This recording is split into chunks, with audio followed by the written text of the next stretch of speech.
2026年钱德勒良好政府指数出炉，新加坡连续4年以0.884的高分拿下全球第一，把瑞士、丹麦等传统北欧福利强国甩在身后。这背后绝不只是因为财政充裕或者严刑峻法那么简单。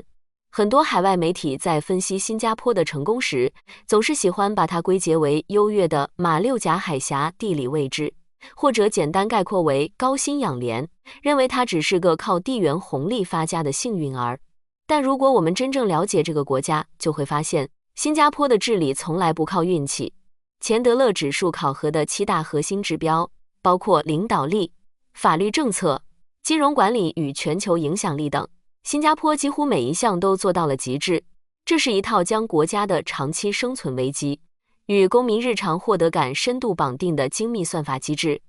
在今天这个充满黑天鹅事件、许多大国陷入治理瘫痪的时代，新加坡却像一台精密运转的机器，越跑越快。今天我们就来谈谈这套全球顶级的国家治理模型，看看它是如何真正运转的。我们要理解新加坡的所有政策，首先必须回到一个最现实的起点：极度的资源匮乏与脆弱的地缘环境。1965年被迫独立时，新加坡连最基本的饮用水都无法自给自足。在没有任何自然资源兜底的情况下，长期主义对新加坡而言从来不是一种选择，而是关乎生死的唯一路径。这种刻在骨子里的危机感，塑造了新加坡政府极为审慎的财政定力。当全球许多发达国家习惯于寅吃卯粮，靠疯狂印钞陷入高额赤字泥潭时，新加坡在2025财年依然实现了占 GDP 1.9% 的超预期预算盈余。这笔钱绝对不是为了放在国库里作为好看的政绩数据，它是针对未来的一笔巨额保费。当前全球地缘政治充满极大的不确定性，供应链随时面临重组风险。同时，新加坡正在快速步入超老龄化社会。面对这些灰犀牛，稳健的财政是政府能够持续投入民生、规划国家未来50年发展蓝图的唯一底气。新加坡独创了国家储备净投资收益贡献制度，将淡马锡和 GIC 等主权基金的长期投资回报按比例纳入财政，用资本运作的活水替代对中产的重税。没有这种基于现实的战略定力，任何美好的政策愿景都只会是空中楼阁。新加坡政府很清楚，只有把钱袋子守住，才能在危机来临时不需要向外借债，不把代价转嫁给下一代。那么，有了坚实的财政底气作为基础，这套庞大的国家治理机器又是如何做到高效运转的？答案是极致的量化 KPI 管理与冷酷无情的制度约束。新加坡政府在很大程度上是把自己当成一家顶级的全球化服务型企业来运营的，而国民和投资者就是他们的核心客户。我们来看一组指标。目前新加坡政府数字化服务覆盖率已经达到了 99%， 生活在本地的普通人对此有非常直观的感受。无论你是在楼下的 Kopitiam 喝着咖啡，还是在通勤的地铁上，只要打开手机里的 SingPass 交税、申请 BTO 组屋、查看 CPF 公积金账户、领取社理会生活补助券，甚至查阅电子病历，基本都可以在几分钟内一键搞定。官方数据显示，高达 85% 的行政审批可以在8个工作日内完成，许多常规申请实现了秒批。这种极致效率大幅降低了整个社会的隐性运行成本和权力寻租空间，而支撑这种高效运作的基石是零容忍的廉政体系。提到反腐，必须要看贪污调查局 CPIB， 它的特殊之处在于绝对的法外无恩。CPIB 直接向总理负责，如果总理涉案，局长可直接向总统汇报，哪怕只是收受了几张赛事门票，同样会被一查到底，锒铛入狱。在这里，廉洁不仅是道德准则，更是维持政府信用和政策执行力的核心机制。一旦失去廉洁，整个企业化的高效运作就会瞬间崩塌。在守住底线的同时，新加坡政府还在主动出击。以经济发展局 EDB 为例，它打破了传统政府机构只做监管者的局限。面对全球竞争， EDB 的运作极具商业敏锐度，他们会主动为本土和外资企业寻找对接最新融资工具，甚至跨部门协调开放真实的社会应用场景，供企业测试新技术。政府在这里扮演的角色是整个商业生态的顶级服务商和超级合伙人。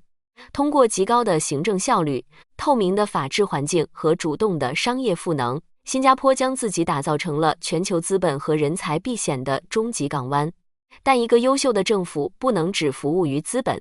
宏观数据再漂亮，如果不能转化为普通人的生活质量，这种治理模式依然是脆弱的。新加坡模式最精妙的地方，恰恰在于它建立了一套民生获得感的正向循环系统。这套系统精准地将宏观经济发展的红利转化为普通人的安居乐业。最典型的例子就是被广泛讨论的祖屋 HDB 制度。目前，约 80% 的新加坡人居住在政府祖屋中。对于正在组建家庭的年轻人来说，配合强制储蓄的公积金 CPF 制度，普通家庭能够以相对可控的成本买到属于自己的房子。更重要的是，通过民族融合政策强制不同种族混居，新加坡从根本上消灭了贫民窟。在很多国际大都市，高昂的房价是压垮年轻人的大山，但在新加坡，房子是社会稳定的锚点。政府通过强有力的宏观调控，把国民的基本居住权从纯粹的商业市场中剥离出来，让大家不用为了一个栖身之所耗尽一生的精力。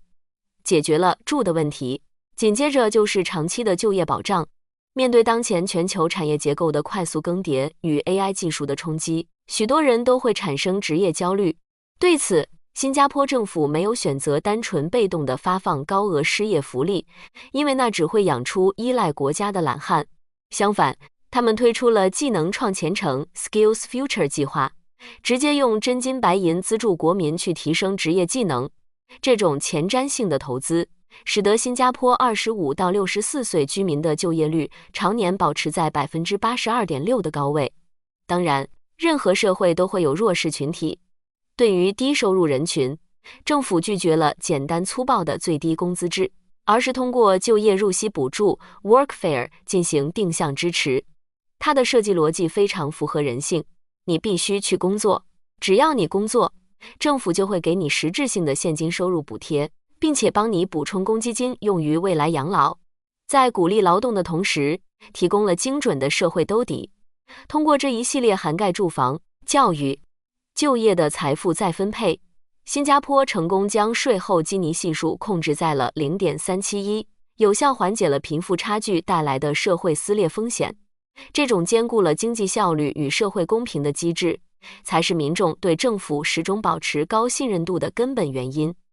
回顾这套复杂的治理模型，我们可以清晰地看到，新加坡连续4年登顶钱德勒良好政府指数绝非偶然。它没有陷入西方那种空洞的政治口号之争，也没有在党派内耗中空转，而是用极度务实的态度，把国家的长期生存战略精准地分解成了每一项具体的民生政策。从稳健的财政管理、高效的数字行政，到祖屋与就业的全面保障，这是一套高度理性的社会运行机制。它向世界证明了，良好的治理是靠算好每一笔经济账，管好每一寸土地，服务好每一个国民。如果你想持续了解更多，请记得订阅本频道并打开小铃铛，我会在这里继续为你做最靠谱、最专业的政策信息速递。我们下期再见。